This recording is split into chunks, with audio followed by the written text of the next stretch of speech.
Não tá saindo som, será que eu... Bem, vamos começar a gravação da aula do dia 27 de abril de 2020, no período de suspensão devido à quarentena do Covid, a aula de compiladores, né? Eu acho que o som está funcionando agora, né? Pronto, está funcionando agora, ok? Bem, pessoal, nós estamos na análise semântica, né? Na análise semântica, nós até agora vimos a questão de que,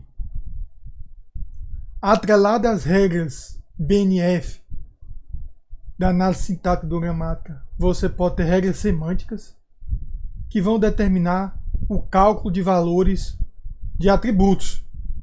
Esses atributos representam a semântica estática de uma linguagem de programação. Ok? A gente viu que essas regras semânticas elas têm uma alta liberdade de como a gente pode defini-las, né? Nos exemplos nós usamos pseudocódigo, mas na prática acaba sendo, elas podem ser definidas na linguagem que eu estou escrevendo no compilador, ok? Mas o grande problema é que, como elas tratam de diversos atributos, eu não posso simplesmente executar essas regras na ordem que eu quiser. Eu tenho que fazer uma análise dessas regras semânticas e, baseado nessa análise que toma como base a árvore de análise sintática, você consegue definir um grafo de dependências entre os atributos, que mostra um atributo dependendo de outro para ser calculado. Ok? E que, para poder definir um método, né, baseado em regras, para calcular os atributos, aplicar as regras semânticas na ordem adequada, nós precisamos ter uma ordenação topológica desse grafo. Então, esse grafo ele é um grafo em que cada vértice trata-se o atributo de um determinado símbolo, de um vértice da gramática, né, na árvore, de um vértice da árvore de análise sintática, né? E você tem a dependência entre si. E essa ordenação topológica, ela é uma sequência que você, seguindo, garante que irá conseguir calcular todos os atributos. Lembrando que nós deixamos claro que só vai funcionar se esse grafo for acíclico. Se eu tiver um grafo cíclico, eu não vou conseguir calcular. Ok? Então, professor, se o grafo é cíclico, é um problema da sua gramática. Você tem que reformular a sua gramática. Não tem ponto correr. Certo? E nós começamos a ver que, para auxiliar na definição dessa ordenação topológica, que nós vamos criar de maneira ad hoc do código lá da linguagem, nós dividimos os atributos entre atributos sintetizados e atributos herdados. Ok? Porque esse raciocínio vai nos permitir imaginar percursos na árvore, né? Lembrando que o grafo de dependência ele é construído em cima da árvore de análise, né? Então, imaginando percursos dessas árvores, vai nos dar aquela ordenação topológica embutida nesses percursos de pós-ordem, pré-ordem e ordem. Ok? Esses recursos pós-ordem, pré-ordem e ordem, eu acredito que tenha sido visto lá na cadeira de estrutura de dados, né? Você imagina aquilo para árvores binárias, mas também você pode utilizar para árvores que não são binárias, né? Que tem mais alguma coisa, ok? Então deixa eu só tirar aqui o vídeo e vamos lá para os slides, né? Ok? Então nós falamos que é um método baseado em regras, né? Que só dá certo para gramáticas não circulares. Falamos do atributo sintetizado. O atributo sintetizado, o vértice lá do grafo, construído em cima da árvore, né? Os valores dos atributos desse vértice, né? ele é calculado a partir dos filhos, ok? Então, vem como se fosse um atributo sintetizado, ele vai vir das folhas até a raiz da árvore. Uma gramática que todos os atributos são sintetizados é uma gramática S atribuída. Vimos isso aí. Adiante. Vimos que o cálculo aí é um percurso em pós-ordem. O que é um percurso em pós-ordem? É um percurso que percorre primeiro os filhos e depois vai para o pai. Ora, se os atributos do pai são sintetizados a partir dos filhos, nada é natural que eu faça esse percurso em pós-ordem, né? Ele mostrou isso para o valor, né? Uma gramática de expressões aritméticas, né? O valor ele vai sendo calculado a partir das raízes, que a partir das raízes lá é que eu vou ter a questão dos números, né? E quando eu for subindo na árvore, eu tenho os ramos, eu tenho os nós intermediários que representam as operações, e eu vou calculando o valor aplicando essas operações até chegar lá no topo, eu tenho o valor final da expressão sintetizado. Mostrei um algoritmo em C, né? Eu acho que no livro ele também tem um pseudocódigo, né? Mas aqui eu já mostrei, também tem no livro, a questão do código em C. Falamos do atributo herdado. O atributo herdado, ou ele vai do pai para o filho, ou entre os irmãos, ok? Demos um exemplo aí tanto do pai para o filho, como entre os irmãos, né? Aí você tem um percurso em pré-ordem, em que você vai ter que percorrer os filhos, o pai, para depois calcular de um determinado vértice, né? A questão é que essa ordem agora, for cada filho, né? Esse iteratio aí, essa ordem vai variar de gramática em gramática, né?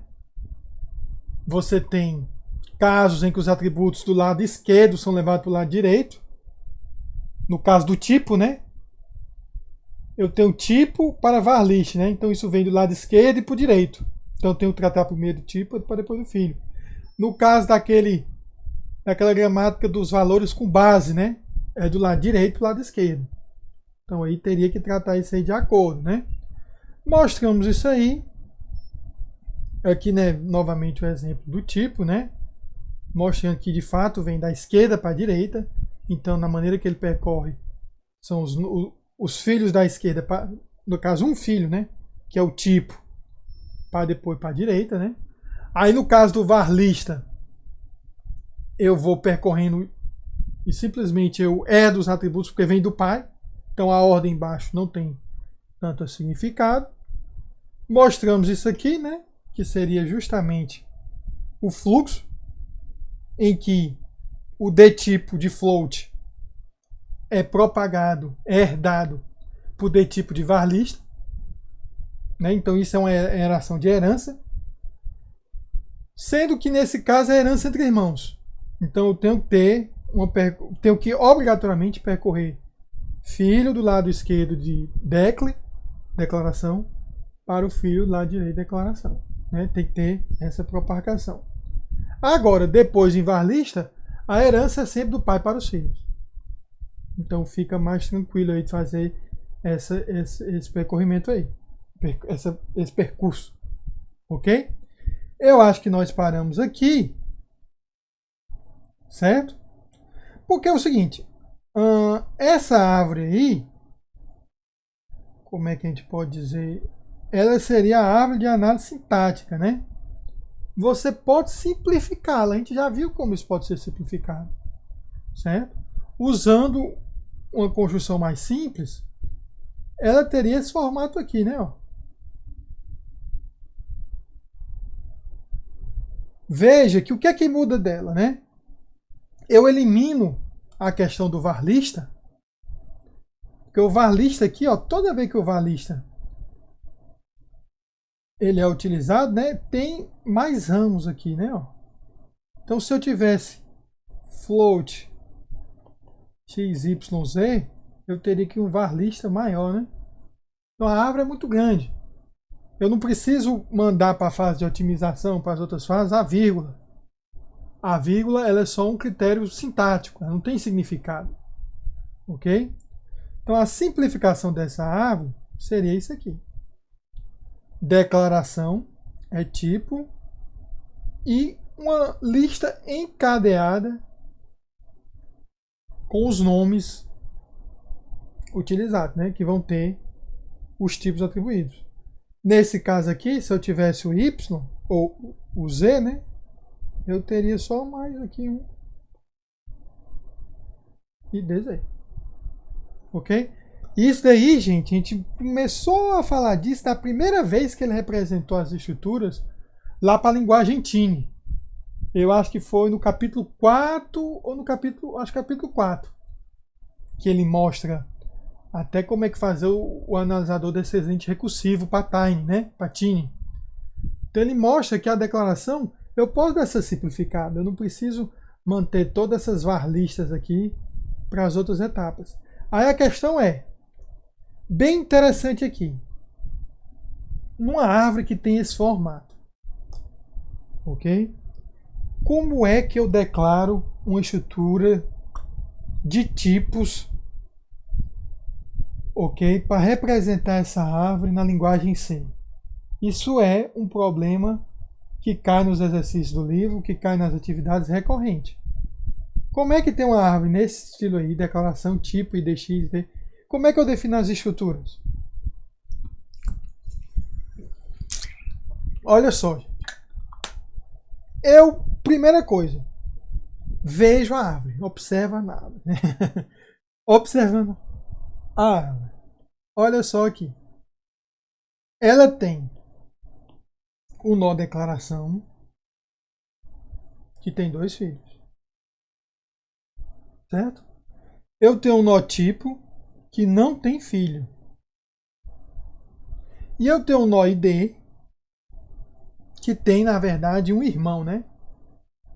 E lá no final, esse irmão deve ser aterrado aí, de alguma forma. Então, eu tenho que ter uma estrutura de nó que me permita representar esse tipo e esse tipo. Certo? Então, minha estrutura de nó, ela vai ter que guardar 2 filhos, certo? Um irmão ou nada. Ok? Então, eu tenho que ter ponteiros para os filhos, ponteiro para o irmão, né? Ou simplesmente tá lá esses ponteiros e não preencher os valores. Se não tiver valores, é um nó tipo. Ok? Fora isso, quais são os atributos? Ok? Um nó declaração não tem atributos. Não tem atributos. O nó identificador tem 2 atributos. Quais? O nome, né? Que nós não usamos. Esse nome ele é preenchido pela análise sintática. E um atributo de tipo, né?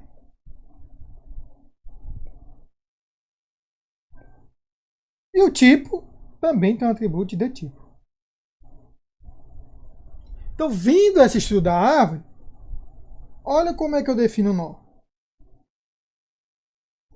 No caso de declaração, vai ter que ter isso aqui. Isso aqui veio porque pode ter um nó declaração.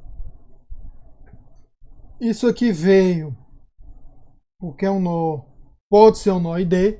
Ah, professor, e quando eu estiver construindo a estrutura, se eu estiver preenchendo a declaração, aí isso aqui vai ser nulo.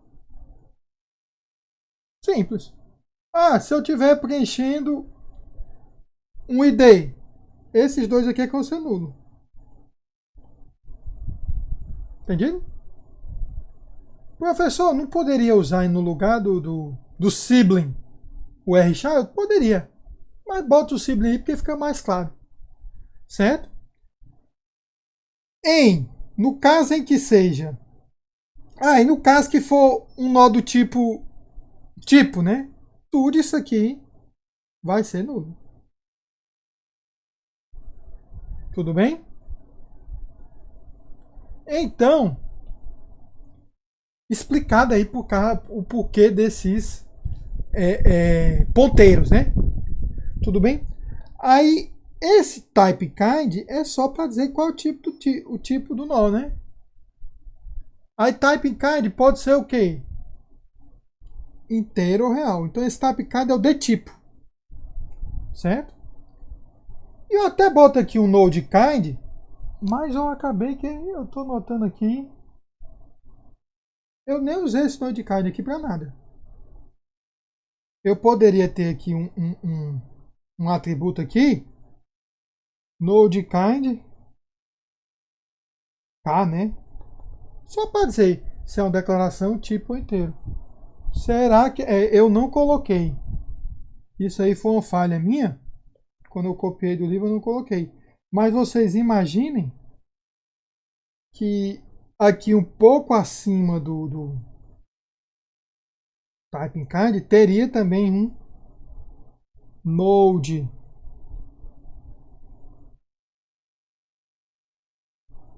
kind, node kind, né? E você diz aí simplesmente kind. Ok? Então com isso daqui, gente, eu consigo lá em C criar uma árvore que representa isso aqui, né? Entendido? É muito simples, não tem. Isso daqui, novamente, eu já disse até outras vezes. Se fosse orientado a objetos, você poderia criar um tipo nó, o tipo de declaração herda de nó, aí só teria o L-child e o R-child, né? Mas aqui nós estamos fazendo a nível de C. Então não tem uma maneira de ser meio que emular, né, a orientação objeto, é você colocar tudo que é preciso na estrutura e botar lá um marcador, que seria esse node kind, para dizer qual é o tipo da estrutura. Certo? A Kotlin teria que verificar esse tipo para poder ver se os outros campos da estrutura estão preenchidos ou não. Tudo bem? Aí olha só, tendo que eu criei a árvore baseada nessas estruturas, certo? Eu posso ter então um procedimento que vai percorrer essa árvore sintática simplificada, né? E preencher os tipos de cada nó. Ok? Olha só ela aqui, gente. Esse syntax tree, né? É esse tipo aqui, ó. Que foi definido aqui. Tudo bem? Olha só. Syntax tree. Aí o que é que ele faz? Ele faz um switch no tkind, né? Ó, que seria justamente o node kind, que pode ser declaração, tipo ou ID. Então eu começo essa execução do eval type passando o nó inicial. E o nó inicial é o declaração, o nó raiz, né? Ó. Aí olha o que ele faz. Passei o declaração. Dei um switch tkind. Vi que é declaração, né? Eu pego, então, se é declaração, eu sei que tanto o R-child quanto o L-child estão preenchidos. Eu pego o tipo do lado direito, vai receber o valor do tipo lado esquerdo. É justamente isso daqui, né? Isso vai ser transmitido. E o que é que eu faço em seguida? Vou me aprofundar na lista dos identificadores, que é o filho direito. Certo? Só como é que eu me aprofundo? Chamando a própria função. Aí quando chamar a nova função, passando trchild, né? O tipo t nodekind de rchild vai ser identificação. Aí o que é que eu faço sendo tipo identificador? Simplesmente, enquanto o irmão não for nulo, eu vou percorrendo a lista e vou colocando o tipo atual no tipo do irmão, né? E passo a avaliar o irmão. Aí quando entrar no irmão, entra no médio de novo vai ser novamente um ID e eu atualizo o tipo dele. Aí chamo o irmão. E assim vai fazendo várias chamadas de eval type até eval type chegar aqui, né? Ó, no nulo, no aterrado. Aí ela vai retornando. Retornando, retornando, retornando. Retorna até chegar nesse retorno. Ok? E aí finalmente finaliza e eu vou ter tido preenchido todos os atributos da minha árvore. Então aqui dá certo, né? Esse tipo de percurso, eu estou fazendo um percurso, né? Que é mais simplificado em relação ao que seria nisso aqui, né, gente? Aqui eu teria que ter, dentro daquela estrutura, um var lista também. Então aqui, o node kind teria que ter também declaração tipo id e var lista. Ficaria mais complexo, né? Usando essa árvore sintática mais simples, ficou mais fácil o meu programa, né? Que o meu compilador teria que implementar para poder preencher esse atributo do tipo, né? Ok? Indo adiante, certo? Olha esse outro exemplo aqui. Vamos relembrar esse exemplo aí. Esse exemplo, vocês se lembram que a base pode ser octal ou decimal, certo? Se for octal, o dígito não pode ser 8 e 9, sem nenhum erro, certo? Se for octal, na regra número igual a número do dígito, eu multiplico o valor de número por 8 e somo o valor de dígito. Se for decimal, eu multiplico o valor de número por 10 e somo o valor de dígito. Ok? Essa gramática ela tem um atributo herdado e um atributo sintetizado. O herdado vem lá de base num, deriva num base k. Ele vem do filho à direita, que é base k, para o filho à esquerda, que é num. E de num, a base ela é propagada por herança a todos os filhos abaixo, né?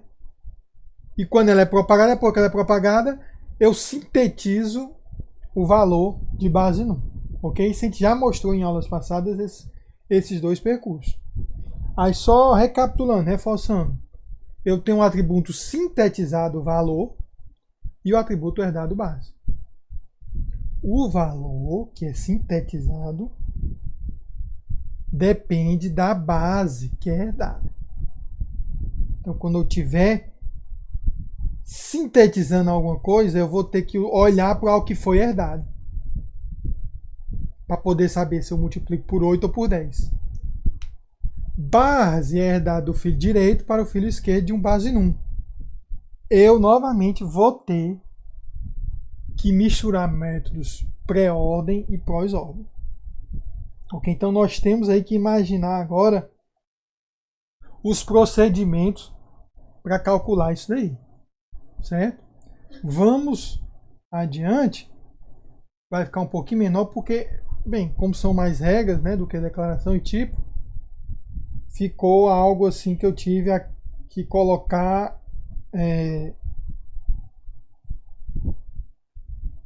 essa parte aqui, né?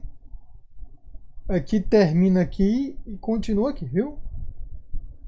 Certo? Então é um grande procedimento aí no mesmo slide. Né? Aqui fica um pouco confuso, tá? Mas, bem, vocês entendem, né? Olha só, vamos começar aqui. Certo? A árvore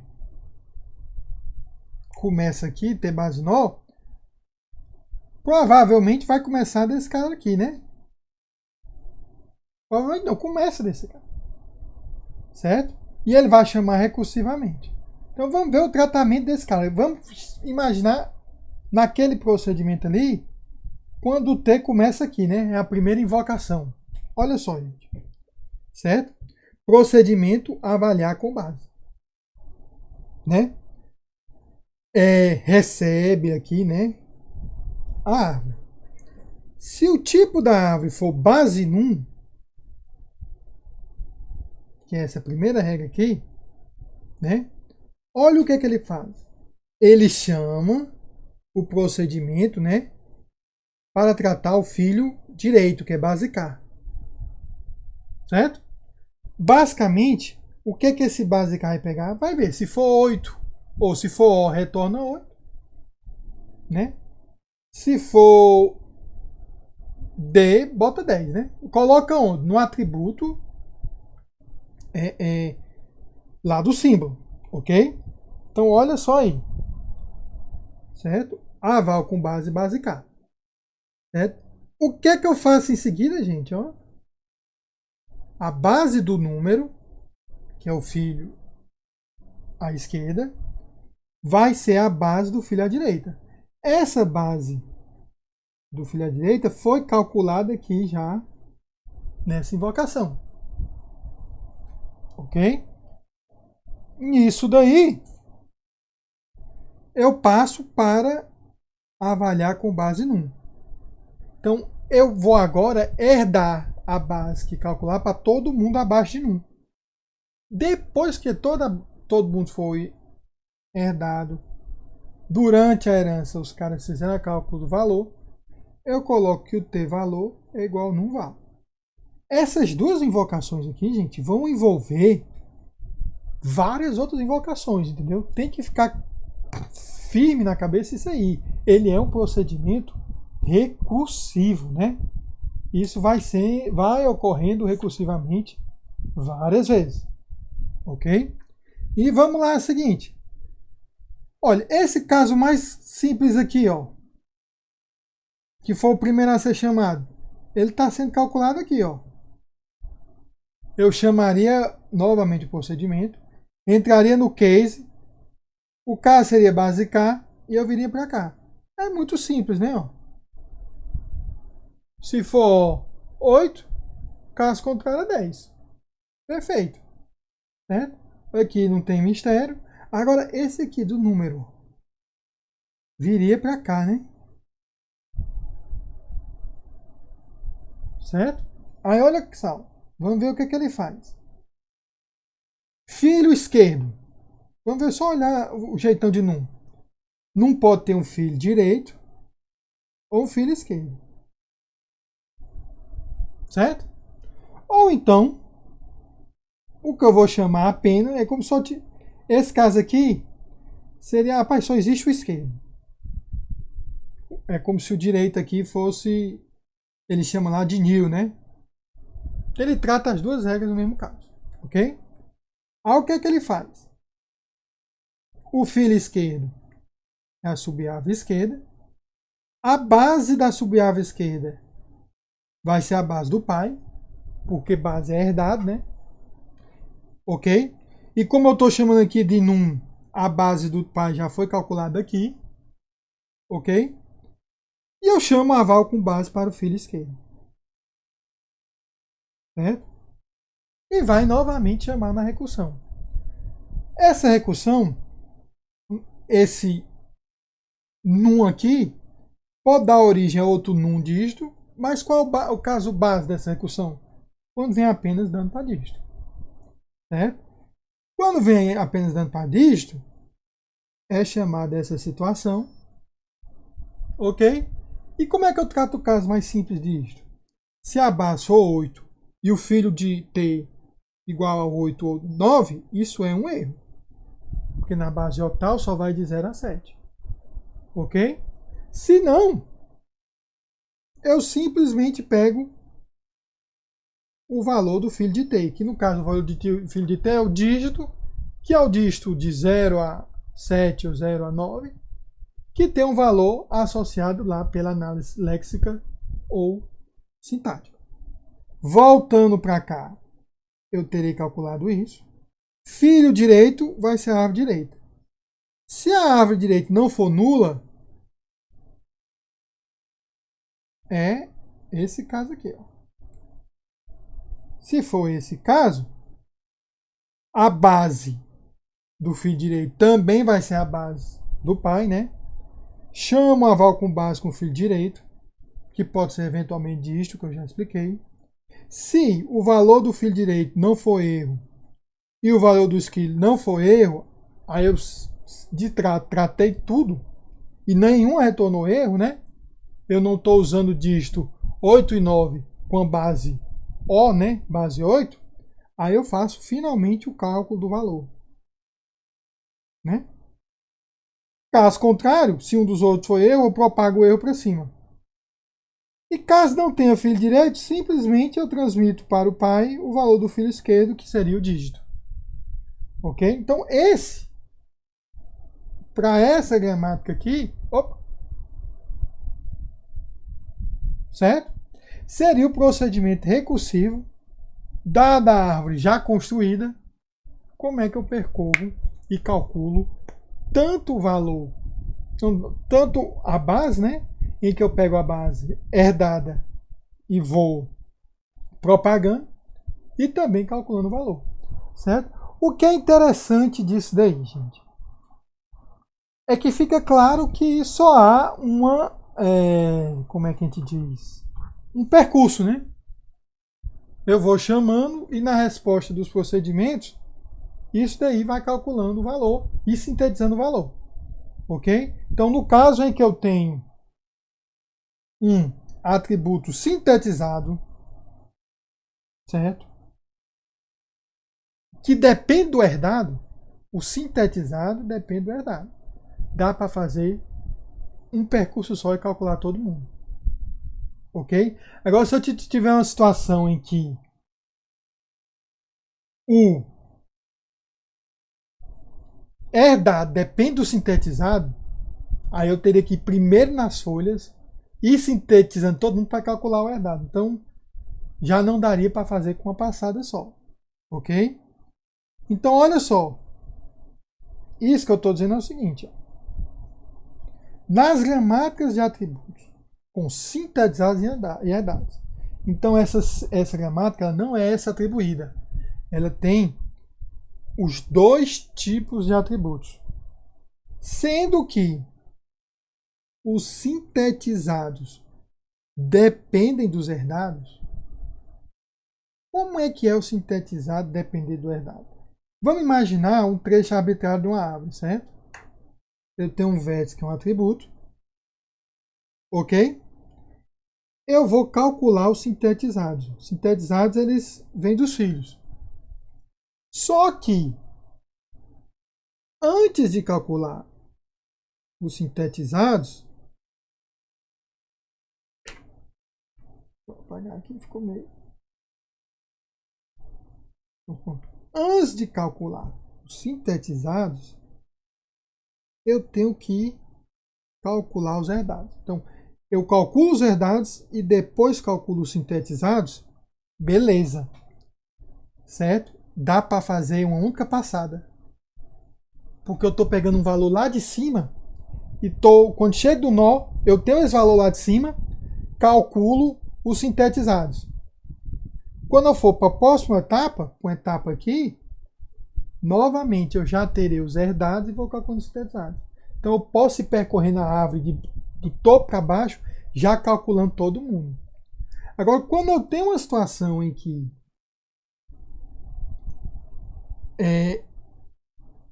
para calcular os herdados, eu tenho que primeiro calcular os sintetizados.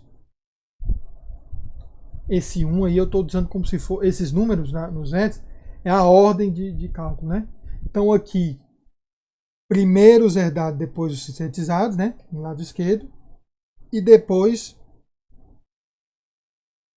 primeiro os sintetizados, depois os herdados. Nessa situação aqui, gente, eu teria que vir lá debaixo da árvore calculando para poder fazer isso aqui. Então não dá para fazer numa passagem só. Entendido? Complica um pouco aí. Então olha o que ele está dizendo. Nas gramáticas e atributos com sintetizados e herdados, sempre que os sintetizados dependem dos herdados, mas os herdados não dependem dos sintetizados, é possível fazer o cálculo em uma única passada. Aí como é que seria essa única passada? Olha só aqui, certo? Para cada filho C de T, eu calculo, né, computo o atributo herdado em C, certo? Que eu tenho como fazer isso, ó. Eu já tenho como calcular herdado, né? E por fim é que eu vou calcular os sintetizados, né? Ó, compute cada atributo sintetizado. Esse combine eval C é justamente para calcular os herdados, né? Ok? Então, se for dessa forma, eu consigo fazer em uma única passada. Seria um cenário muito bom, ok? Porque anteriormente, lá no começo, quando essas coisas começaram a ser definidas, o tempo de compilação era muito importante. Aí você ter várias passadas deixava teu código, teu algoritmo muito lento, né? Ou teu compilador muito lento para compilar, ok? Então essa característica aí era muito importante na época. Hoje em dia, ter mais de uma passada já não é tão traumático, ok? Situações nas quais os atributos herdados, aqui os herdados dependem dos sintetizados, exigem mais de uma passada. Ok? Então eu vou ter que passar mais de uma vez. Aí tem a questão do tempo, né, que não era muito bom nos casos anteriores, ok? Olha só, gente. Vamos ver aqui. Olha essa situação aqui. Tudo bem? Eu vou ter essa gramática aí. Essa gramática é bem simples. No caso, ela só tem uma operação. Tudo bem? Deixar claro que isso aqui, gente, é a barra, né? Não é o pipe, ok? Não é para indicar opções de regra, certo? É a barra, ok? Então essa gramática ela vai ter dois tipos de número. Como assim, professor? Vai ter um número inteiro e vai ter o número ponto flutuante. Tudo bem? E aí, professor, o que é que isso significa? Significa o seguinte: o significado que eu quero dar é que se eu tiver algo, deixa eu ver até o exemplo que ele coloca aqui. 5. Opa! Alguém comentou alguma coisa? Vamos lá. Professor, qual o significado dessa barra já que é uma opção? É a divisão. Certo? Mas aí, Valdemir, tem a questão seguinte. A divisão, já imaginando para as outras etapas, lá na frente, quando eu estou gerando o código. Mesmo sem te conhecer detalhes da arquitetura que eu estou usando, você entende que a instrução para divisão entre inteiros é diferente do que uma instrução para divisão em ponto flutuante. A divisão em ponto flutuante, ela permite o valor fracionário. Aquela divisão entre inteiros, ela não deixa o valor fracionário. Ela pega o quociente, né? E ignora o resto, só retorna o quociente. Como assim, professor? Imagine isso aqui, ó. 5 divisão, isso seria a instrução, né? Divisão inteira por 2. Dá 2. Ah, professor, mas tinha aí um resto, né? Tinha um resto. Mas eu estou usando a divisão inteira. Para mim não interessa. Agora, se fosse 5 dividido por 2, permitindo fração, 2,5. Mas aí, seria como se fosse isso aqui, ó. Eu considero ambos como ponto flutuante. Ok? Essa gramática, simplesinha aqui, ela vai permitir coisas nesse formato aqui, ó. 5 por 2 por 2.0. Ok? Qual é o significado? O significado seria a semântica, o valor esperado. Olha, professor, eu posso fazer a associatividade à esquerda e eu poderia levar para esse caminho aqui, ó. Esse caminho aqui, ó. Em que 5 por 2 dá 3. Opa, não 3 não, desculpa, acabei de dizer. Ele pega isso aqui, essa primeira parte, e vê que são todos inteiros, né? Vai dar 2. Ok? E aí, independente de ser inteiro novo, vai dar 2. Meu pode até um 2.0, ou 2.0 não, desculpe. Vai dar o 1, né? Ok? Porque pegou essa parte. Ou então, eu podia pegar essa abordagem. Qual é a abordagem? Rapaz, uma vez que isso aqui apareceu, eu faço um casting em que todo mundo vai ficar com ponto flutuante. Certo? Aqui vai ficar 2,5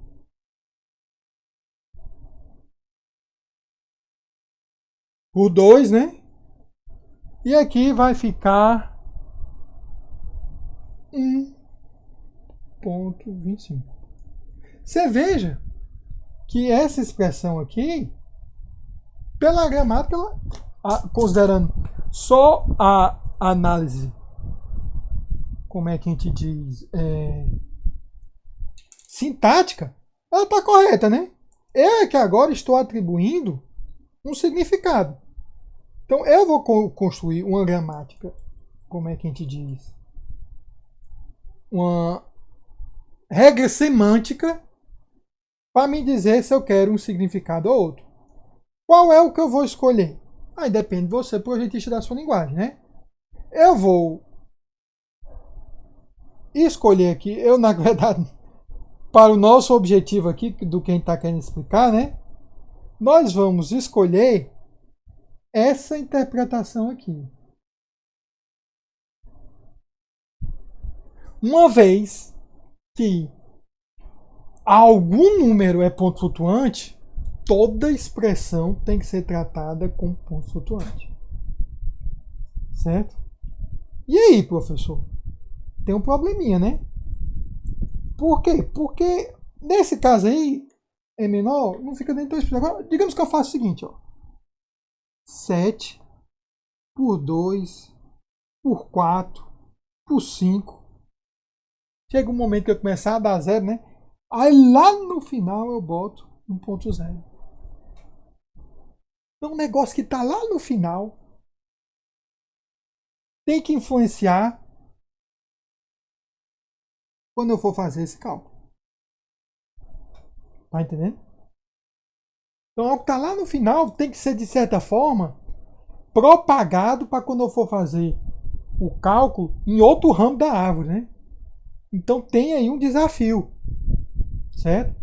O que eu vou fazer? Primeira coisa, você meio que percorre toda a árvore em busca do quê? Em busca de um número nesse formato. Uma vez que você achou um número nesse formato, você vai dizer que toda a expressão ela é uma expressão em ponto flutuante. Ok? Então eu vou sintetizar esse ponto flut, que eu vou chamar, já estou dizendo, é o nome do atributo, é um atributo booleano, que diz se a expressão é ou não expressão de ponto flutuante. Ok? Aqui eu botei sempre no final, né, gente? Mas podia ser isso aqui também, né? 4.0, 5 e 1. Certo? Então eu vou sintetizar lá no topo da minha árvore algo que vai dizer, olha, ela é ponto flutuante. Aí depois que eu sintetizo, eu vou propagar no sentido contrário, herdando Bem, eu já deixei claro aqui que a síntese ela é pelo atributo flute, que é um booleano, né? Verdadeiro ou falso. Sintetizado. Por que é sintetizado? É algo que eu vou pegar de uma raiz, ou de uma raiz não, de uma folha. Qual é a folha? A folha que tem uma folha, né? Não precisa ser, pode ser mais de uma, mas pelo menos uma que tenha num ponto num. Beleza, encontrei uma folha nesse formato. Aí o que é que eu faço? Vou sintetizando até o topo da raiz da árvore o flute. Se eu encontrei, flute vai ser true. Se eu peguei todas as folhas e nenhuma foi num ponto num, flute fica falso. Então isso vai ser uma primeira passada para definir se a expressão ela é ponto flutuante ou não. Uma vez que eu defino que ela é ponto flutuante, eu vou propagando, herdando quem? É tipo. Certo? Veja, flute, gente. Para um ramo da árvore pode ser false e para o outro ramo pode ser true. E quando eu sintetizar lá em cima, ficar true. Certo? O tipo, quando eu estou propagando de volta, herdando, para todo mundo vai ser a mesma coisa. Tá entendendo? Por isso é que na hora de calcular o valor, que também é sintetizado, eu uso o tipo, que é herdado. Porque o tipo já vai ser o mesmo para toda a árvore. Certo? Então eu vou ter uma situação em que um herdado depende de um sintetizado. Né? Desculpe. Um sintetizado, que é valor, depende de um herdado, que é tipo. Então eu tenho isso aqui, mas peraí. Isso entre tipo e val, mas é flute. Flute tem uma dependência. Então tem um herdado tipo que depende de um sintetizado que é flute. É entre tipo e flute que dá o meu problema, viu, gente? Depois que eu tiver esse tipo, val ficaria tranquilo. Ok? Então, tipo que é herdado depende de flute que é sintetizado. É essa a situação. Né? Eu vou sintetizar flute e um herdado que é tipo depende. Então isso aí vai complicar o número de passadas. Aí chegando por aqui, vamos ver quais são as regras, né? Vamos passar por essas regras. Começa a ficar... Mas não, fica um pouco mais complicado porque eu vou estar embutido nessas regras aí, essas duas passadas. Ok? Mas vamos ver aí. Para poder propagar o flute, né? Eu vou ter que ter um S aí, que é simplesmente para me garantir que eu estou chegando na raiz. Então, para essa gramática aqui, eu boto um S. Já tem aqui, né? A grosso modo não precisaria e tal, mas a gente sempre bota esse S aí para ficar mais uniforme, né? Os algoritmos, a gente já viu isso desde a análise sintática, né? Tudo bem. Olha só para essa regra aqui. S deriva expressão, né? S deriva expressão. Ok? Olha só aí. Certo? S deriva expressão. O tipo de expressão, certo? O tipo é o que, gente? A gente já viu que é tipo, é herdado, certo? Mas ele não vai vir de expressão. É como se ele viesse dele mesmo, né? Porque expressão é tipo, vai levar em consideração se a expressão for ponto flutuante. Se for ponto flutuante, eu boto float em tipo. Se não for, eu coloco int em tipo. Então é meio que acostumado você dizer isso que é uma herança, mas é uma herança de si próprio, né? Ok? Então, ok? Agora, valor. Valor é sintetizado, né? expressão é filho de S, então S val, expressão val. A questão é de onde é que foi preenchido isso aqui, né? De onde é que foi preenchido?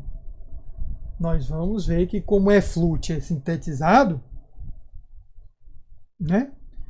As outras regras vão propagando flut para a raiz. Essa regra aqui ainda é uma regra intermediária, né? Porque é tudo não terminal e estaria no meio da árvore, né? Isso não tem folha aqui, né, gente? Mas vamos ver aqui. A expressão 1, que é a que está do lado aqui esquerdo, certo? Ela será ponto flutuante se uma das outras for, né? Se qualquer uma delas for algo nesse estilo aqui, 5, 2.0, né? Então a expressão 3 aqui seria flut e a expressão 1 seria flut, né? Ok? Então isso é um sentido sintetizante, né? Agora qual é o sentido herdante, né? Herança. Seria que expressão 2 recebe o tipo de expressão 1 e expressão 3 recebe o tipo de expressão 2. Então aqui nessa situação tem uma situação bem complicada, né? Eu tenho uma regra semântica que é num fluxo que sintetiza e duas regras que são no fluxo de herança. E eu vou ter mais uma regra.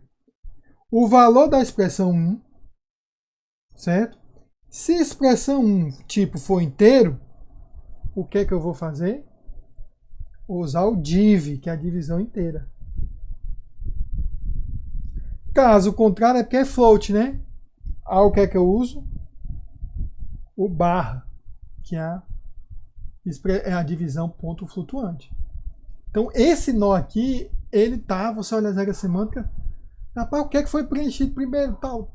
Ele está usando os atributos, mas você está vendo que tem aí tanto fluxo de síntese, que é o flut, que está sendo sintetizado, que vai herdar o tipo, né? E esse tipo é novamente usado para sintetizar o valor.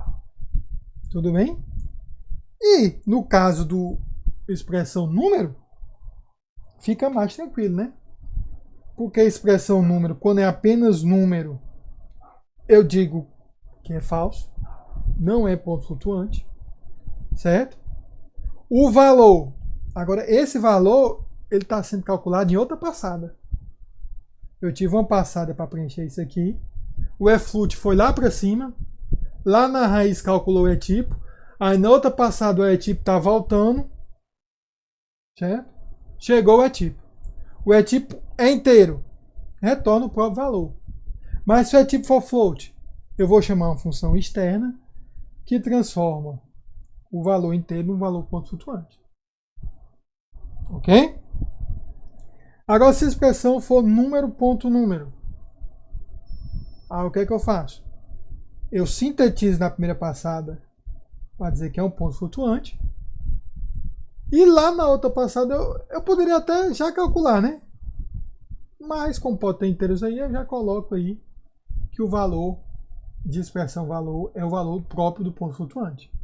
Ok? Então essa gramática aí deixa claro com suas regras que tem aí atributos que vão ter que ir numa passada. Qual é o atributo que vai numa passada? É flut. Vai das folhas até a raiz, certo?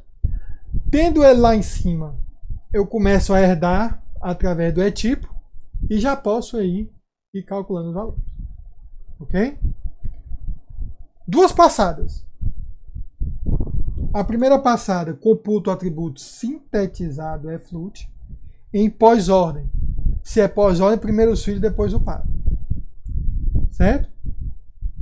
A segunda passada, computa o atributo herdado tipo e o atributo sintetizado valor. Como tem aí um herdado e um valor, eu tenho que combinar pré-ordem, né, e pós-ordem. Ok? Aí para aquela expressão, ixi, eu não coloco, vamos ter que fazer, né? Vamos ter que fazer aí para deixar claro como é que está sendo o cálculo disso aí, né? Deixa eu ver até se tem. Rapaz, nem ele colocou no livro. Então deve ser difícil, né, professor? Deve ser, mas vamos fazer, né? Olha isso aqui, né? Ok? Será que eu consigo fazer aqui acochambrado? Né? Vamos tentar aqui um espaço aqui. A gente sabe que é essa grama. Eu vou apagar. Aqui tem mais espaço em branco, gente? Eu vou apagar aqui. Eu não quero ir lá para outra folha, não. Para ver se fica tudo aqui no mesmo canto. Vou apagar aqui. Porque aqui tem mais espaço, né? Vamos começar aqui do cantinho. Certo? Lembrando que é o quê? 5 sobre 2 sobre 2.0. Ok? A árvore. A árvore, eu vou fazer até de escuro, né? Seria S. A árvore a gente bota tracejado, né? Os pontinho, pontinho, pontinho, pontinho. Não tem esse padrão aqui, não? Tem, não. Vira E. Né? Aí esse E vira pontinho, pontinho, pontinho, pontinho. Um E aqui. Pontinho, pontinho, pontinho, pontinho. Um E aqui. Né? Aqui, essa gramática ela tem vários problemas que nós deixamos simples para ficar menor. Nem que não colocou aqueles termos, fator aqui. Aí tem aqui abaixo. Ok? Eu poderia crescer. Ela é ambígua, né? Eu posso crescer de um lado para o outro. Perfeito. Mas vamos crescer aqui para esse lado? Não é, né? Ah, professor, eu estou usando a gramática ambígua. É porque nós estamos usando, gente. Já considerando que a parte sintática já foi conformada, né? Ok, barra, barra. Aí vamos ver aqui. Aqui fica um num apenas, né? E aqui fica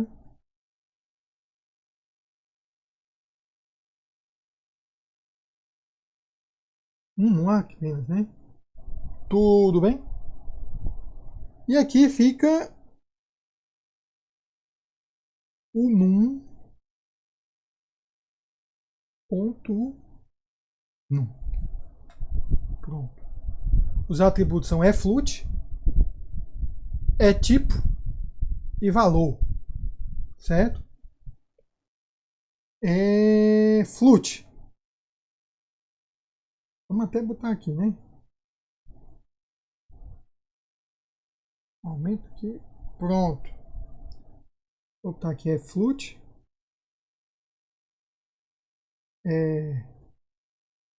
Flut.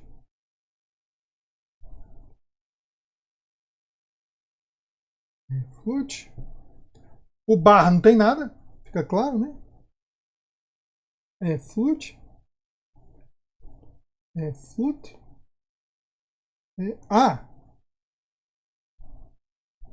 Eu preciso mesmo ter flut em todo mundo? Preciso.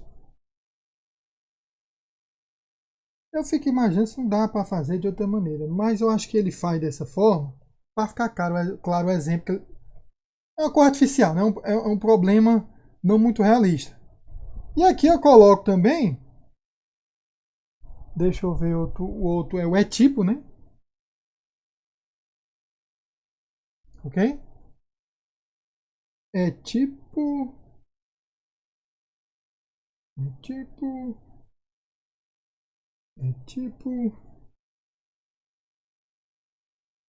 tipo. Perfeito. E por último, valor, né? Eu vou botar valor aqui embaixo. Valor. Valor. Valor. Valor. Valor e valor. Não sei se eu estou esquecendo em algum canto. Ok? Às vezes você pode botar aqui, valor é tipo aqui, né? Que de certa forma, você imagina que tem um ponto val aqui, entendeu? Que já é preenchido, né? Esses nós aí, Ixi, apaguei demais. Folha. Não precisa se preocupar muito em representar os atributos, não. Você supõe que são promovidos, né? O efflut, gente. Esse efflut, qual é a dependência dele aqui? Vamos ver nesses casos aqui mais base, né? Ó, esse caso tanto aqui, quanto aqui, quanto aqui, né? Ó. Como é que é a regra do efflut? A regra do efflut, nesses casos mais básicos, vai ser simplesmente uma coisa. Se tiver o ponto, fica true.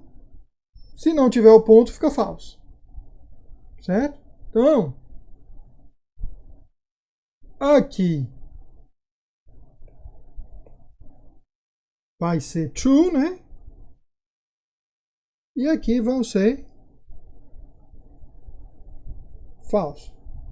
Só que como é que é a dependência deles aqui, ó? É assim, ó. Eles vêm para cá. E nós temos que ver nesse intermediário, né? Como é que esse intermediário é calculado? É fútil.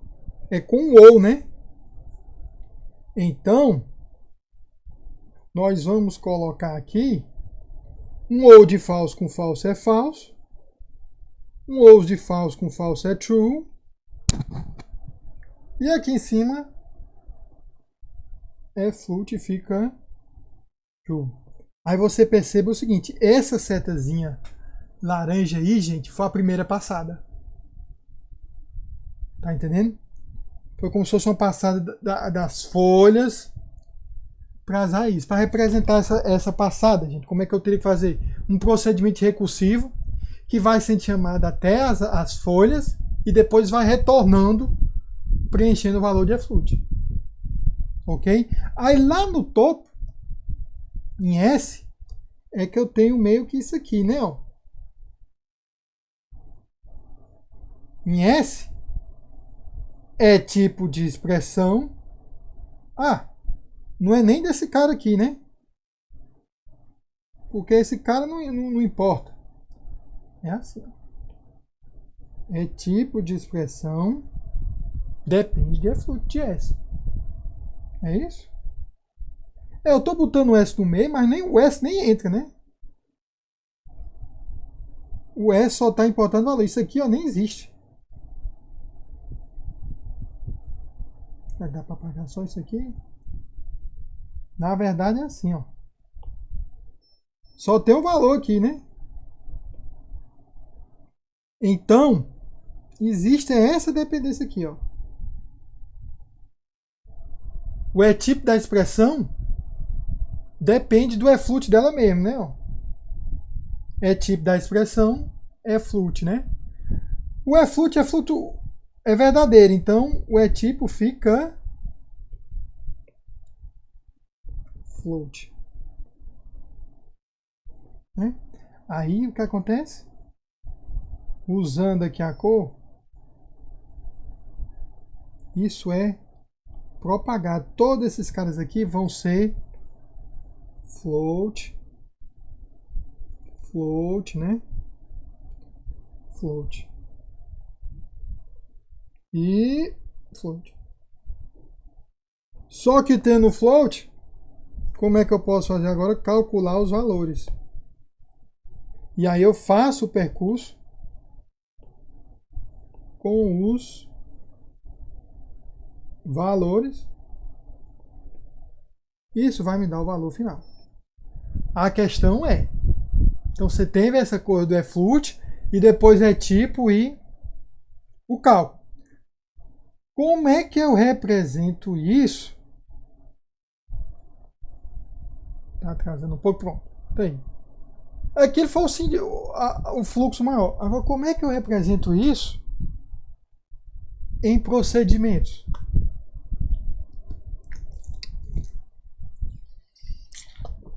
Procedimento aval div exp, né? Eu não fiz esses procedimentos aqui para, eu não, né? No caso está no livro. Mostrei para vocês para aquelas outras gramáticas, né? Como é que eu faria para essa gramática? seria um pouquinho complicado, né? Porque você... Não seria tão complicado, não. Seria mais trabalhoso. Porque você só tem um tipo de nó que é o EXP. O nó EXP pode ser um nó de número constante, ou um nó de expressão que é com a divisão. Certo? As estruturas ficariam simples. Eu já estou misturando, eu estou falando como se fosse Sim, mas depois, em geral, antes, quando a gente faz os procedimentos, né? Nesse aqui ele não fez, né? Mas aqui, por exemplo, ele fez o procedimento, né? Tinha aqui o procedimento aval tipo. E depois do procedimento ele criou as estruturas em C, né? Que seria como se fosse a implementação. Então, já fica...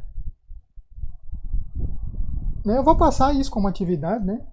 Não há dúvida. Ele diz aqui no livro que fica como exercício, né? Então deve ser algum exercício lá. Deixa eu até ver aqui lá na frente no exercício. Isso será o exercício. Vamos ver, é o exercício 6.10. Descreva duas passadas. Escreva o pseudocódigo, é o 6.10c, né? Exemplo 6.14. Pronto, é isso aí. Certo? Já seria a atividade de você fazer isso daí. Definir os procedimentos, né? Tanto... Aí eu acho que fazer... Uma vez que você fez o procedimento nessa pseudo-linguagem que ele usa, que é meio uma Pascal, né? Uma Pascal da vida, né? Uma vez feito isso aí, gente, não precisaria fazer o de C não, né? Porque o de C sai meio que diretamente, né? Uma vez você sabendo... Eu acho que você sabendo o funcionamento geral daquela pseudo-linguagem, fazer em C não seria tão complicado. Ok? Então, gente, né? Hoje nós vimos mais exemplos aí da questão do cálculo, né? Da questão das passadas. O que importante que a gente viu hoje, a questão das passadas. Eu pensei que eu tinha falado das passadas, certo? Se tiver uma determinada relação entre primeiro eu tenho que calcular os sintetizados para poder calcular os herdados, aí eu preciso de duas passadas, né? Não, peraí, deixa eu ver se eu já estou me enganando aqui. Eu até desenhei aqui. Se você tiver que primeiro sintetizar para depois calcular os herdados, tem que ter duas passadas.